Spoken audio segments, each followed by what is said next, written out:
Ողջույն սիրելի հայրենակիցներ, եթերում Նեանտապանն է։ Եվ այժմ մենք զրուցելու ենք Քրիստոնյա ժողովրդարական կուսակցության նախագահ, քաղաքագիտության դոկտոր պարոն Լևոն Շիրինյանի հետ։ Ողջունում եմ պարոն Շիրինյան, շնորհակալ եմ, որ ժամանակ եք գտել եւ կրկին միացել եք մեզ։ Սիրով, միշտ սիրով։ Եվ դիմելու ենք մեր լսարանին։ Նիկոլ Փաշինյանը Էստոնիայում էր գտնվում, Թալինում, նա մի շարք հայտարարություններ նրա կողմից եղան եւ ես դուրս եմ բերել հետեւյալը, որի մասին այսօր կզրուցենք։ Նա ասում է. Հայաստանը չի մտադրվում սրել կամ խզել հարաբերությունները Ռուսաստանի հետ։ Մենք որդեգրել ենք հավասարակշռման քաղաքականություն, ինչը նշանակում է, որ մենք մեր արտաքին քաղաքականությունը չենք կառուցում մեկուղությամբ։ Նա նաև ասաց, որ Հայաստանը ցանկանում է բարելավել հարաբերությունները Ադրբեջանի եւ Թուրքիայի հետ, ինչպես նաև Վրաստանի եւ Իրանի հետ, այսինքն տարածաշրջանային երկրների հետ։ Հարցս հետեւյալն է, որքանով է արդարացված այդ բալանսավորված քաղաքականությունը, որի մասին խոսում է Փաշինյանը, մի կողմից Հայաստանը ստորագրում է Ռուսաստանին որպես Ուկրաինայի տարածքի հանդեպ ագրեսոր, ագրեսիա կատարած երկրի ճանաչման բանաձևը, մյուս կողմից գնում է, դեռ չի գնում, բայց գնալու է Երկրորդ համաշխարհային պատերազմի շքերթին մայիսի 9-ին Մոսկվա։ Որքանով է արդարացված այս քաղաքականությունը ասես։ Ասեմ ձեզ, որ ես կարող եմ ասել, որ հեղափոխությունից հետո 18 թվականի կեսերից հետո սա մեր քաղաքական ղեկավարության, ես ենթադրում եմ նաև ռազմական ղեկավարության նորերի մոտ, ենթադրում եմ, չեմ ուզում անուն ասել, չեմ ասի, գործողություններում այդ ուղղությամբ առաջընթաց է գրանցվել եւ դա աննախադեպ է մեր քաղաքական մտածողության մեջ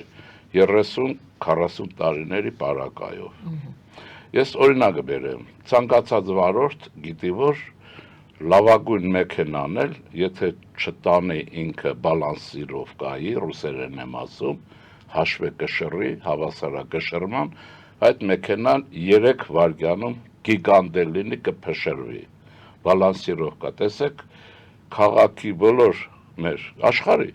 ուրեմն բոլոր վերանորոգման կետերում մեքենայի բալանսիրովկայի տեղ կա։ Ես հիշեցնեմ նաև սովետական ռուսական ավշետ գազ 31-ը, որ 31 էին ասում, որտեղ ԽՍՀՄ-ից հետո մեքենաների արտադրության որակը շատ վատ էր։ Ես գիտեմ, այսինքն ինձ ասել են, գիտեմ այդ իմաստով, ով որ 31 ներկրում էր, գորգուց, բերում էին մեքենան չվաճառած, ինչպես մեր ժողովուրդն ասում, յուղը վրեն, տալիս էին բալանսիրովկի մեքենաներ, նոր վաճառում, որտեղ դա կփշրվի, կապ չունի որակը։ Կյանքը ընդհանրապես դա համընդհանուր օրենք է, արտաքին քաղաքականության գեոստրատեգիական համար պարտադիր է եւ շատ լավ է, որ իշխանությունը դա որդեգրել են, որում ես անցած տարի տպագրեցի քրիստոնեական մի ժողովածու 6-րդն էր Գանձանակի, հայտնի 6-րդը հայկական խաչմերուկ, դա ավելի շուտ եմ ես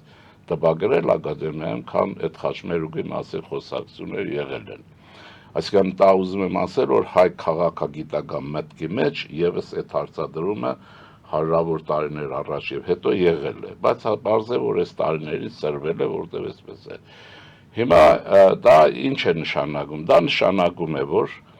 մենք առաջին հերթին պետք է կողմնորոշվենք մեր հարաբերությունների մեջ,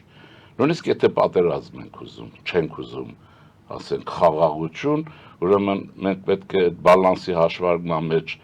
գրոհենք այն ժամանակ, երբ հակառակորդի համար բալանսը ձեռնտու չի։ Ուրիշ կերպ չի կարելի։ Հակառակը նաև խաղաղությունը։ Ուրեմն տարածաշրջանային հաշվեկշիռը, դա այդպես է հավասարակշռում կամ հաշվեկշիռ։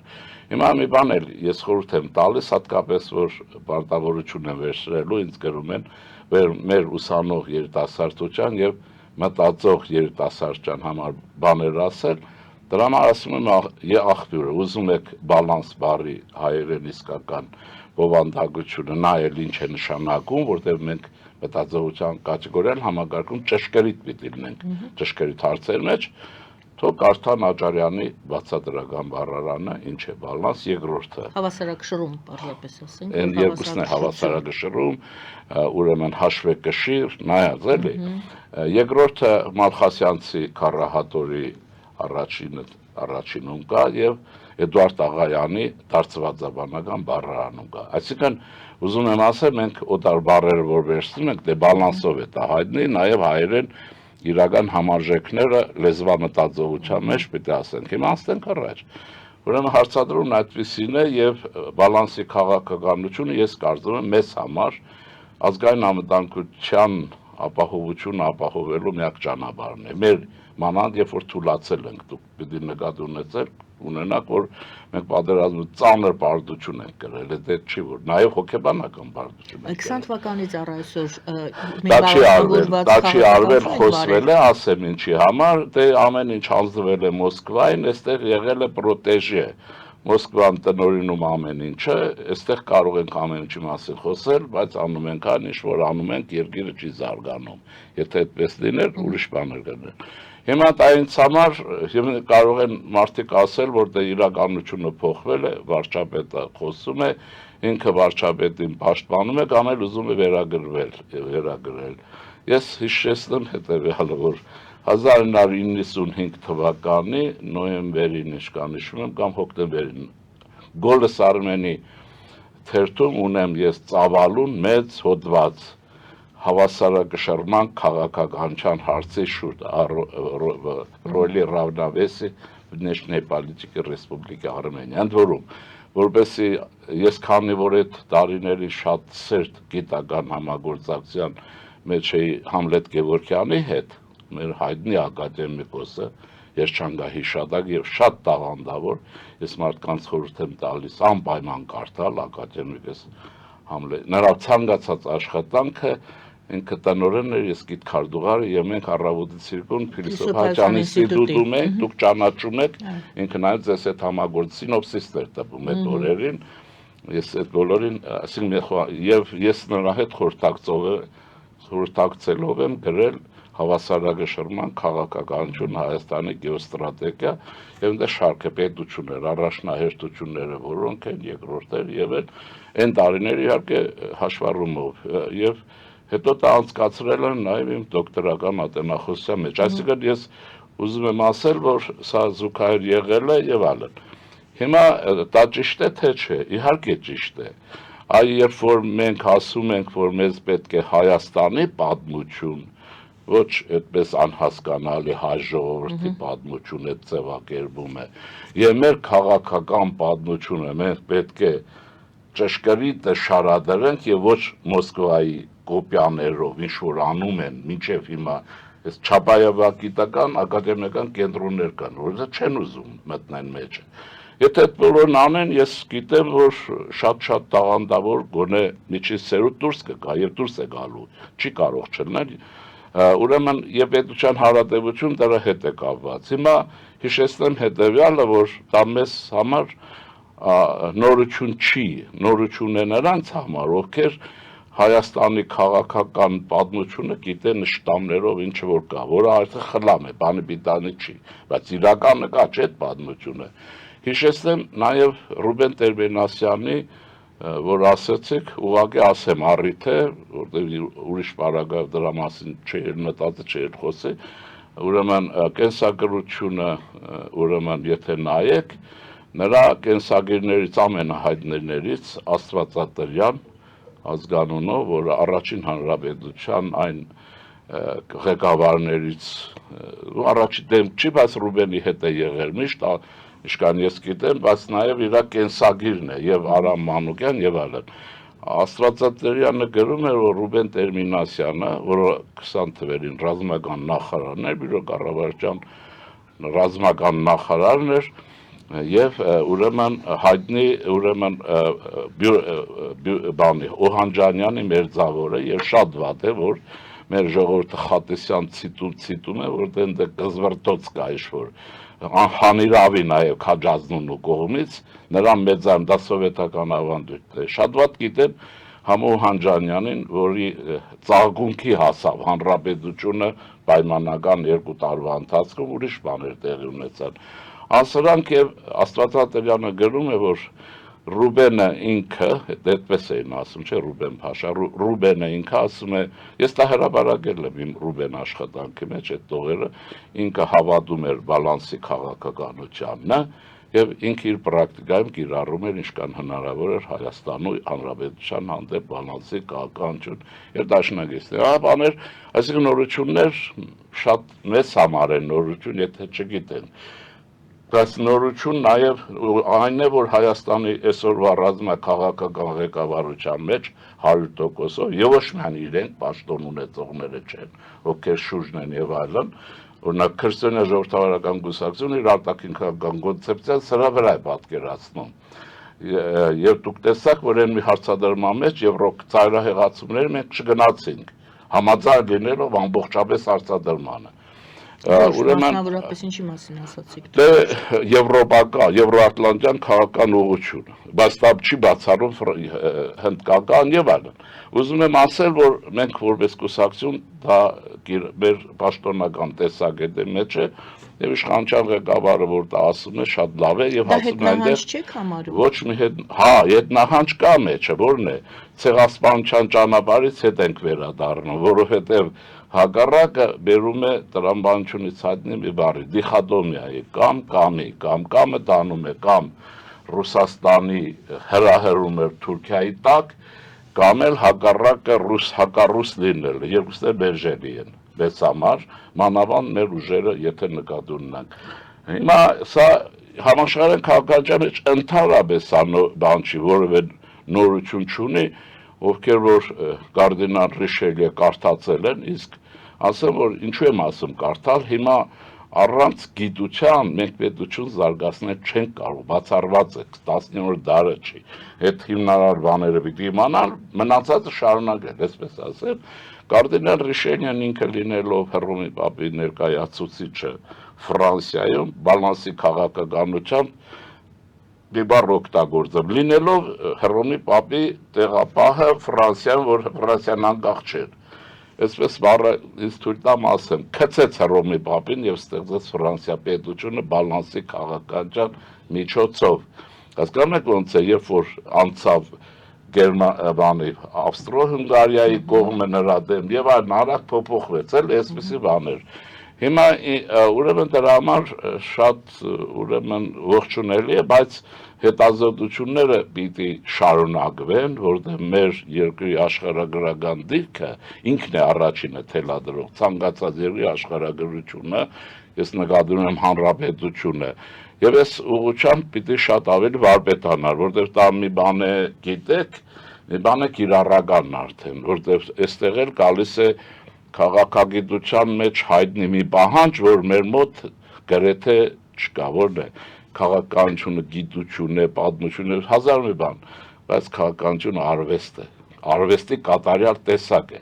պետությունը ինքը մշակույթ է, մշակույթի ամենաբարձր տեսակն է, դրա համար են ժողովուրդները, ովքեր որ ինտելեկտուալ մակարդակները բարձր է, կատարյալ պետություններ են լինում, ասենք կատարյալ իհարկե պայմանական է, Անգլիա, Ֆրանսիա եւ այլն մյուսներն էլ լինում են կերակուր օտարի համար, ինչպես մենք ենք, եւ որ սրա նրա վրա հույսը դրած։ Հիմա նահանջի մասին ինչից ենք մենք նահանջել։ Ըստ էության, դե վարչապետը չի ասի, ճիշտ ասած չեմ լսել, դուք ասի, այդ բանը չեմ նայել էլ։ Ուրեմն մենք նահանջում ենք ակնհայտ է օրիենտացիոն քաղաքականությունից։ Օրիենտացիոն քաղաքականությունը մահ է։ Հայաստանի ռևանշիզմը Հայաստանին պահում է ցեղասպանության սպառնալիքի տակ եւ հրում է դեպի ցեղասպանություն։ Իմիջիայլոց Արցախի վերջի ղեկավարություններ, երբ որ հրաժարվեց եվրոպական այն ճամփորդություններից, ասենք, որ առաջարկում էր Եվրոպան, ռուսներից վախենալով, նայ մտածողությամբ քաղաքական ռուս լինելով։ Դա շատ վտանգավոր բան է։ Հայ մարդ է, բայց մտածողությամբ քաղաքական ռուս է։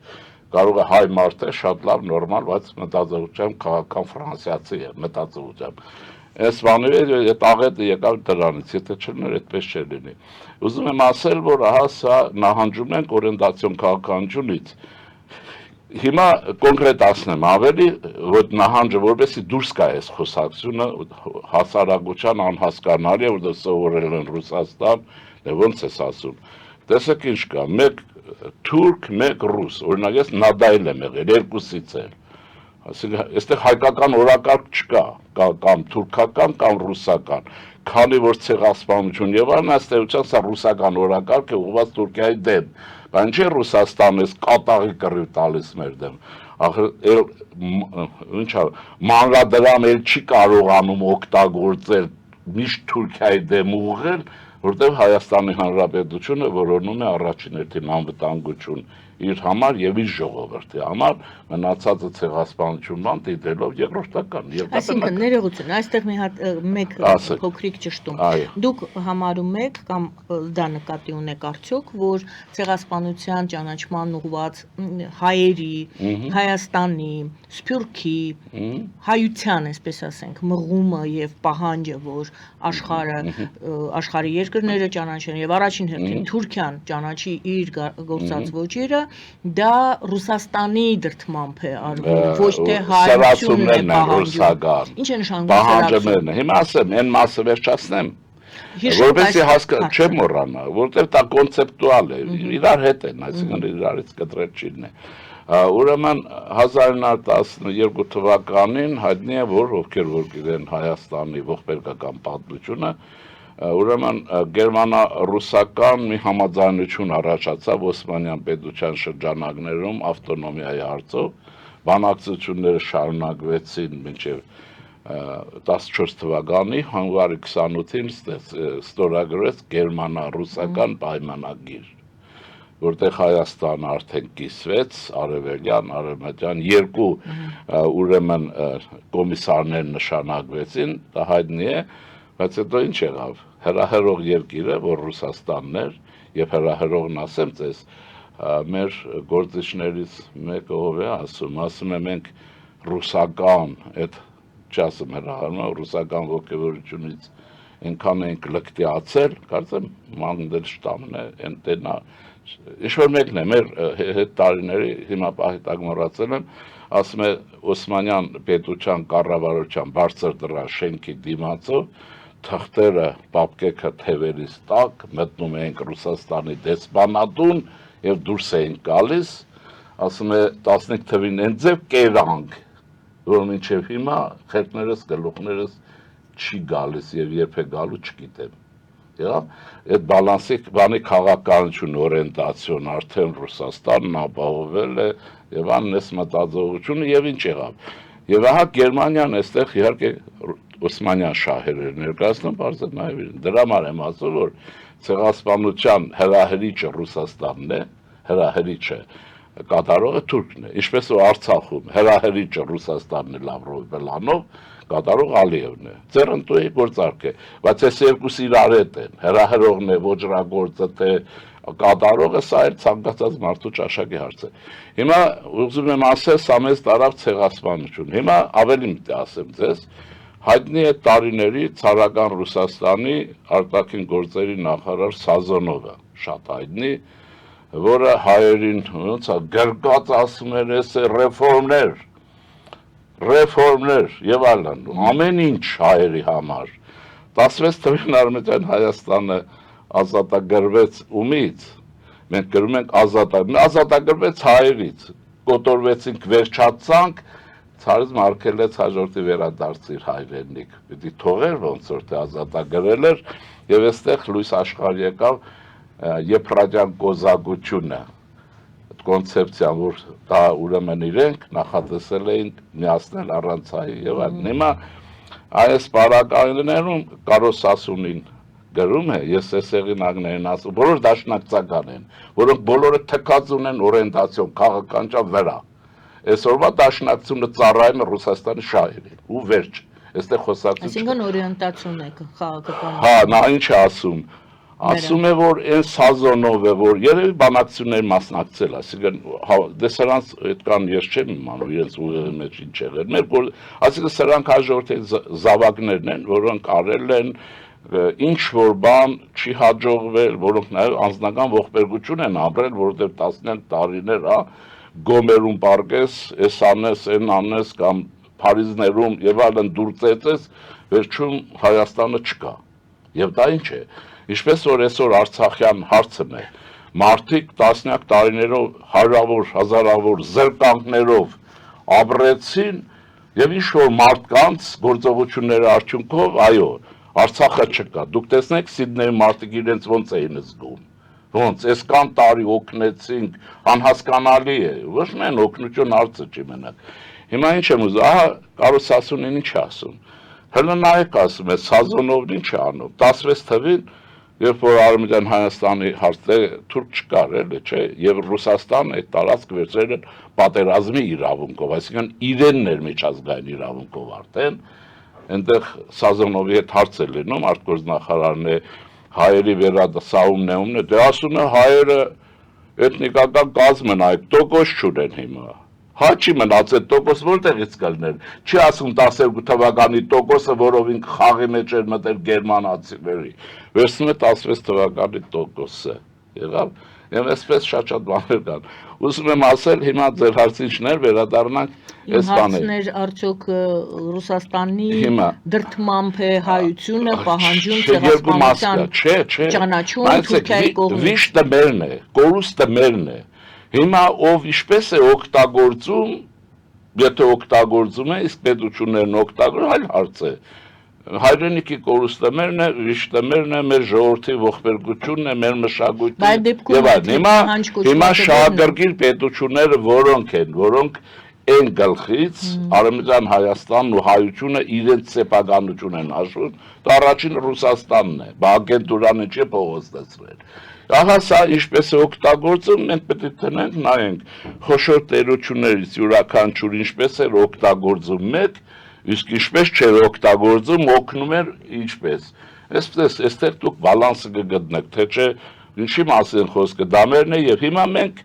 հարցը գալիս է այս ցեղասպանության բանին։ Նայեցեք, մենք պարտվել ենք, Հայաստանը այլևս օրադիզում կանգնած չի։ Դա բոլորովին այլ ռազմաստրատեգիական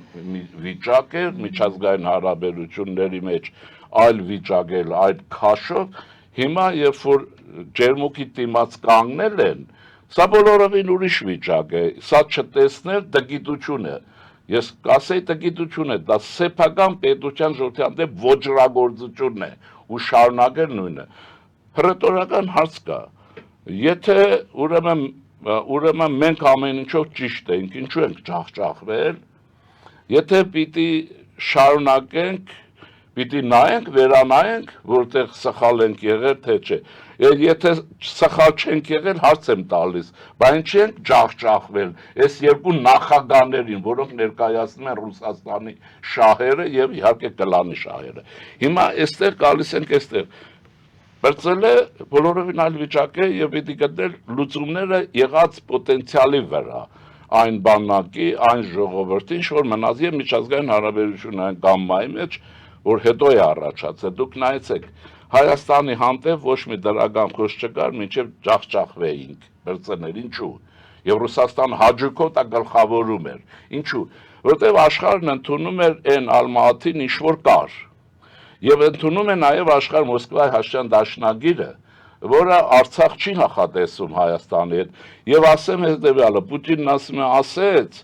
որ դա Ադրբեջանն է, իսկ ես հարց եմ տալիս, իսկ սովետական իշխանությունից, Ռուսաստանի նախկին իշխանությունից մեկը երբևէ եղել է մեկը, որ ասել է Արցախ Հայաստան է, եղել է, այդ Գերուխումի վրա չէ Զորի Բալայանի հետ խմելուց, չէ, Պաշտոնապես, այդ Միկոյան կոչված փալասը, Անաստասը, որ ինքը պետության առաջի դեմ տարավ, երբևէ ասել է, որ Արցախը Հայաստան է։ Այսինքն ինչն է, այսինքն սրանք պահում են 21 թվականի մարտի 16-ի պայմանագիրը, դա էլ գրած է, գաղտնիք չկա մեջը, կատարման մեխանիզմներն են գաղտնի, բայց ինքը փաստը կա։ Ուզում եմ ասել, հիմա այս պայմաններում մենք պիտի նայենք մեր այս պետությունը եւ մեր այս ժողովուրդը, նաեւ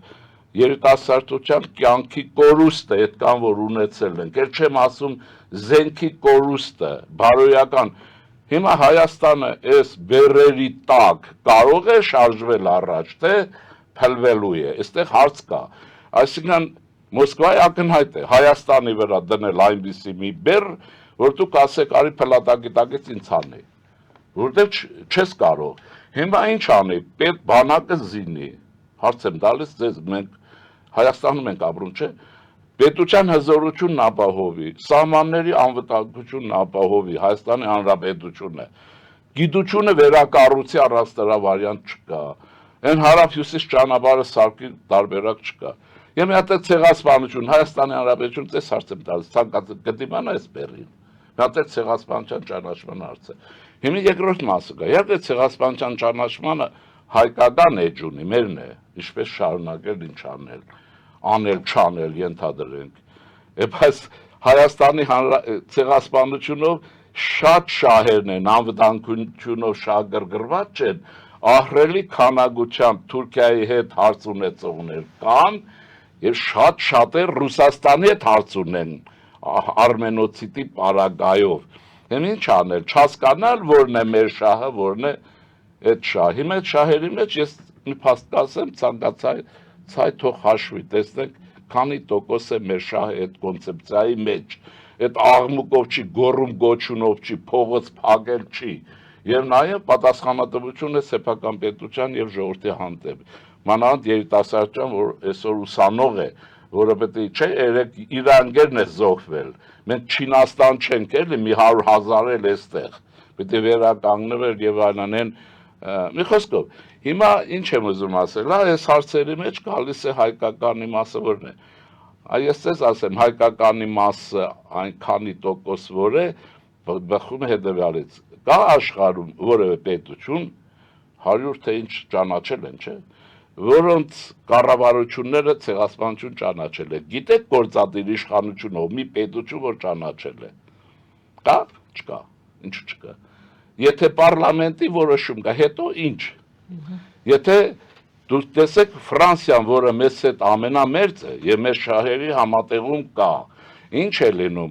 հարցը հասնում է գրեթե 99%, չէ, հետո մենք բոլորս մարդիկ էկրանին նայում են, մեկ էլ պարզվում է մի սենատոր այդ օրը չկա, կորել է 99.99%-ով քվեարկում են, բայց 100 չի։ Ֆրանսիան իհարկե դրա վտանգի տակ խառնվում է իրար, բա որ այդ սենատորը ճարվի բերվի, Ֆրանսիայի գործադիր իշխանությունը հրաման կստանա։ Չկա դա չի լինելու։ Երբ է լինելու, երբ Թուրքիայի հետ ուզեն հարց լուծել։ Հիմա Ռուսաստանը Թուրքիայի հետ ուզում է հարց լուծել, բայց ռուսական-թուրքական հարաբերությունները սիրախաղ են։ Դրանք երկու փողոցում կանգնած պոռնիկների ուրեմն հարաբերություններն են շուկայում։ Այս մի պոռնիկը հարազատ է մեզ, այն մեկը թշնամի է մեզ, մեր ընկալումներով։ Սա լավագույնս մեր առևտրի մեջ դնում է այն կշերքին։ Հիմա էլ ինչի է ոտի հանել լցրել այս ժողովրդին։ Պատկերացնում եք այն գործիքը, որ Սուլթան Համիդի ժամանակից սա օգտագործում է Թուրքիային կզսնելու, գներեք, Թուրքիային խեղդելու, նեղուցնելու, մարտոնություններ ստանալու համար եւ ռազմաբազա Հայաստանում։ Այս խելագարը գերել փախել է, չի ուզում իրեն առևտուրն անի։ Դուք պատկերացնում եք, գործիք չի ուզում լինել, ահա թե ինչ անում վարչապետը։ Եվ այսպես եւ մնացածները, ես վարչապետ որ ասում եմ, նոր իշխանությունը որ կա։ Այստեղ ահա մենք հիմա մտածելու կարիք ունենք, թե չէ, կա երկու ճանապարհ, շարունակեք Կարո Սասունիի ասած ճամփով մի հատ էլ փուրը գնացեք Արցախից հետո այս Լավրովի պլանով Արցախ հանձնելուց կամ էլ մենք պետություն ենք տարում։ Ես վստահաբար մենք պետություն ենք տարում եւ գնալու ենք այս ճանապարհով։ Վարելու ենք բալանսի քաղաքականություն։ Ով ինչ կոռնա, քննադատելու են, այս ինչ եք անելու, երկու աթոռի եք նստել, 4-ի նստեցիք։ Բա հարց եմ, այդ ռուսական է այդ աթոռի բանը։ Ռուսաստանը 40 աթոռի է նստել, 50-ներ ցցի մեջ է խրվել։ Բայց ինչ է Թուրքիայի այդ բաներն անում։ Կներեք բանը, Էրդողանը քանի անգամ թքեց վերեքը։ Ձեն են հանում։ Հիմա Շոյգուի հետ այնտեղ անվտանգության բան են անում, չէ՞, Աղդամում կենտրոն ստեղծեցին, այստեղ ապուշներն ասում են Հայաստանը պատերազմ է սկսել։ Կարող եք քորrեք, թե ինչ եք ոչրագործներ, ձեր անձնական մաշկը փրկելու համար Այսինքն տեսնում եք Շոյգուն ասում է մենք օպերացիա արեցինք, այդ գիտի վիրահատում է հիվանդանոցը սեփական, ընդ տարել վիրահատել են, ուրեմն այն մեկ այն Գուրգինովը որ հակահայ մի սրիկայի մեջն է այդ բաների հետ միգրանյաններով սրանք ասում են եթե Արցախում Ռուսաստանը այդ օպերացիան չաներ Ռուսաստանը կփլվեր այս սրիկաների համար ավելի լավ է հայ են Ռուսաստանը չփլվի քան Հայաստանը ոչնչանա ներսից եւ դրսից ուրեմն այստեղ դրա համար հարց այստեղ է գալիս դրա համար դրանք պիտի իմանան եւ արդեն ձեր ասածի հետ համաձայն սառը մտքով ինչպես որ անգլիացիք են եւ գերմանացու կարգապահությամբ եւ ֆրանսիացու տաղանդավոր քննական մտածողությամբ որից ես վստահ եմ ինչպես մեր մշակույթն է հայկականն է այդ մտածողությամբ հայկական պետական Հայաստանի պետական շահերից պաշտպանել ով որտեղից ինչ կոռնա որտեղից շատ են ոռնում, ուրեմն մենք ճիշտ ենք։ Մոսկվայից շատ են ոռնում, մենք շատ ճիշտ ենք, բայց մենք Ռուսաստանի հետ պիտի գնանք սրացումների, թե չէ։ Թե թող Ուկրաինան գնա, ձեր ցավը տանեն, թող Բելարուսը գնա, թող Ադրբեջանը գնա։ Մենք ինչ ենք գնում։ Մեր ակնհայտ նայում ենք ինչ իրականություն է, չէ։ Մոսկվան դուրս է եկել բանից օդանավակայանից, թե չէ։ Խոսելով չի։ Դուրս եկել չէ ոնց որ չեք ուզում ասեք բանից ագարակից դուրս եկել չէ այսը հերթով նաև դուրս է գալիս մեղրի միջա արդեն համատեղ եւ այլ հիմա այս արդյունքներից հետո հարց կա հիմա այս գրիչ է թե չէ հիմա ուզում եք ասեք տանգ է բայց գրիչ է չէ դուրս է գալիս չէ հիմա ինչ է բալանսի քաղաքականությունը թույլ է տալիս Ռուսաստանի հետ որոնել բարեմ ասելու գտնել հավասարակշռության այն վիճակը, որ 50 է բերում է։ Դա մտքի աշխատանք է, դա խումար խաղալ չի գնաս բադեն-բադեններում ուռես խաղաս, գրվես, ասես փողը բերեք, ծառաներ, հասկանում եք ոնց է, այդ սխալվեցիք եւ այս պայմաններում կարծում եմ, որ մենք անում ենք, թող լինի այսպես, որ սկսչական աշխատանք մեր կարողությունների մեջ հաշվի առնելով, որ մեր երկրին ինչպիսին է։ Ցեղասպանությունն այսպես է։ Բայդենը գիտեք, որ ճանաչեց վերջին անգամ իմ իմացածով եմ ասում, ստուգեք։ Կարծեմ Կիմ Քարտաշյանին կանչել ասել է ուզեք որ տանք էլի։ Այդ հայտարարի գրասենյակ բան ինչ որ անում են էլի այդ որ դրանք ինչ որ արել Թեհրանում են արել, իրենց արածը դա է։ Նրան պետք է ասեցեք եւ այսօր տեսեք ինչ է լինում Թրամփը շատ ավելի կարևոր ուղեր ցղեց ապրիլի 24-ին որ քան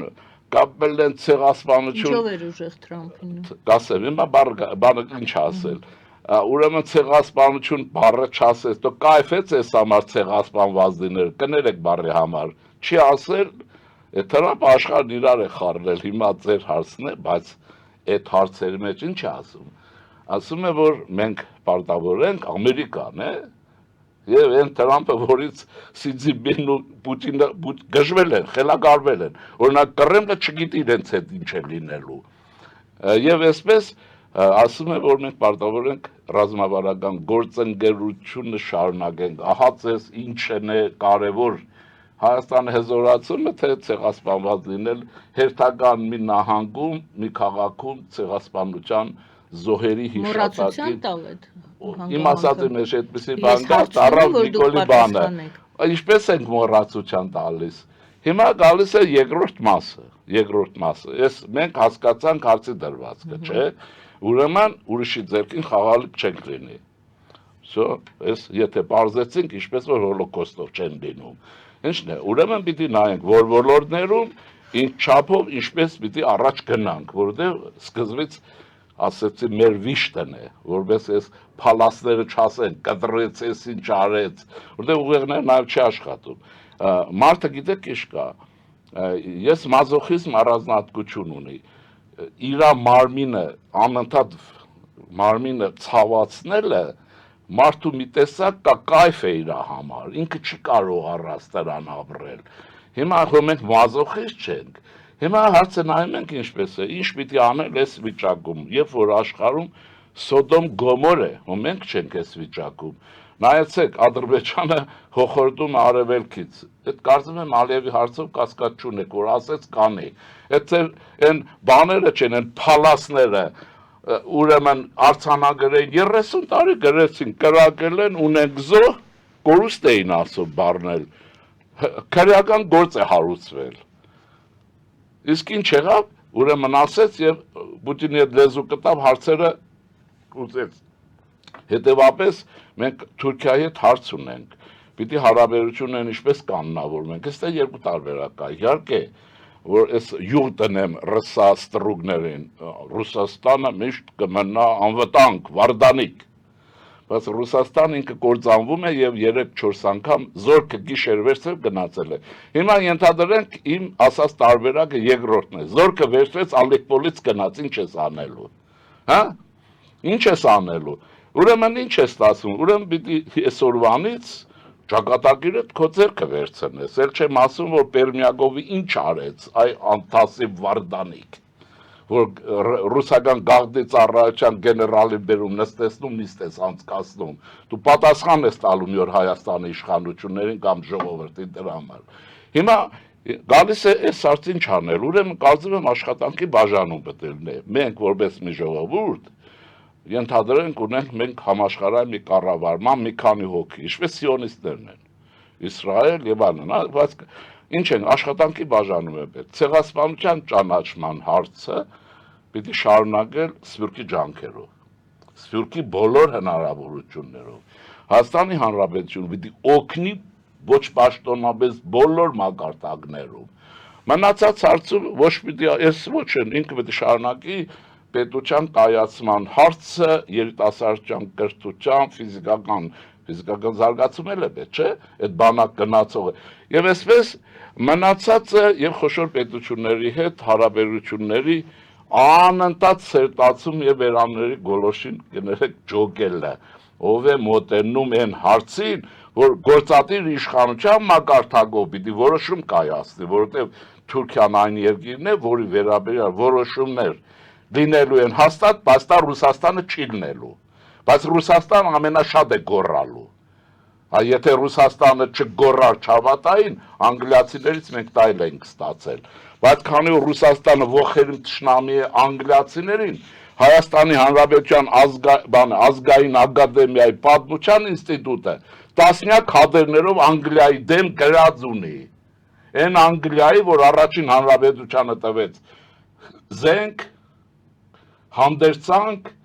Կարս, Նախիջևան եւ այլն, բայց հատորներով գիրք է գրած Անգլիայի դեմ, որտեղ Ռուսաստանի գլխավոր թշնամին Անգլիան է։ Ռուսաստանի թշնամին մեր թշնամին է, հա, հարց եմ տալիս։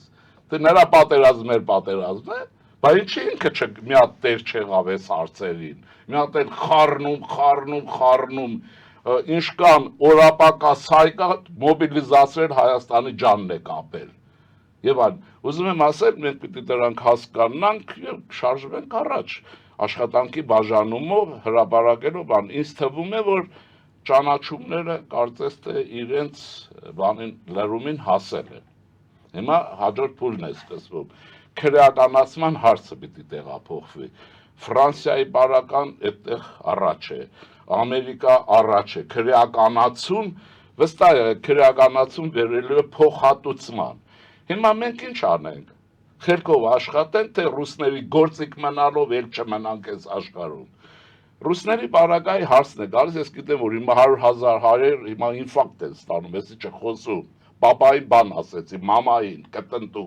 հասկանում եք։ Հիմա հարցը ինչպես է, բան չեմ ասում իրենց հետ, այդ բարակայում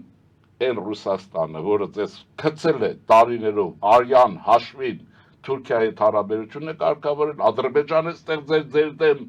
Ադրբեջան մեր դեմ է ստեղծել։ Եվ Ադրբեջանին Արցախը վերադարձեց, որ ավելի ուժեղ լինենք, մենք ավելի թույլ լինենք։ Մեր արմատներն է թուլացնում։ Եվ այս պայմաններում ռուսները ձեզ ի վերջո կընդունեն Կռեմլում այնպես, ինչպես գոնե վրացիներին են ընդունում։ Չեն սիրում, բայց հարգում են։ Ձեզ ոչ հարգում են, ոչ էլ մարդու դեղ են դնում ու օգտագործում են, որովհետև այդպես եք վարվել։ Այդ վարվելու տակն էլ էս կա, ջանք չկա հասկանալ պրոբլեմը, աղմուկով ոչի, Հիմա ես իմ հարցազրույցը տվեցի, ինչ ուզեք ասեք, ինչ պետք է ասեք, բան չունեք ասելու։ Ես էլ ասում եմ, մի ծառայեք, ձեր պետական շահը ճանաչեք։ Կա աշխարհում որևէ երկիր, այն էլ մեր կարգի, որը գոյաբանական հարց է լուծում պետության հարցով, որը իր սեփական շահերը